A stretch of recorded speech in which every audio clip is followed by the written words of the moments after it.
আসসালামু আলাইকুম। এটা হচ্ছে ওমান সুগার মিল। তো সাগর পথে যখন চিনি আসবে, তো বেসিক্যালি এখানে কোন আছে দুইটা। এই কোণের মধ্যে চিনিগুলোকে স্টক করা হবে, যেটা হচ্ছে রো সুগার। তো এখান থেকে স্টক করার পরে কনভেয়ারের মাধ্যমে, এই যে ব্রিজের মতো দেখতেছেন, কনভেয়ারের মাধ্যমে এখানে এই রুমের ভিতরে ঢুকানো হবে। এটা হচ্ছে সুগার রাখার একটা প্লেস।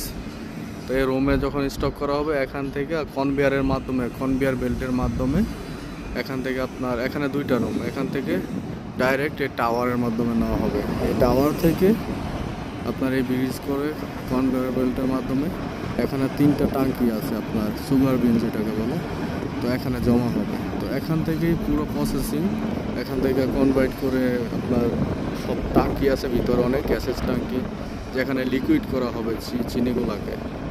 তো এখান থেকে প্রসেসিং করা হবে, ড্রাই করা হবে, তারপর এই হচ্ছে আপনাদের প্যাকেজিং এরিয়া। তো ওইদিকে প্যাকেজিং করা হবে, তারপর আপনার কাছে আমার কাছে বিক্রি করা হবে এইগুলা।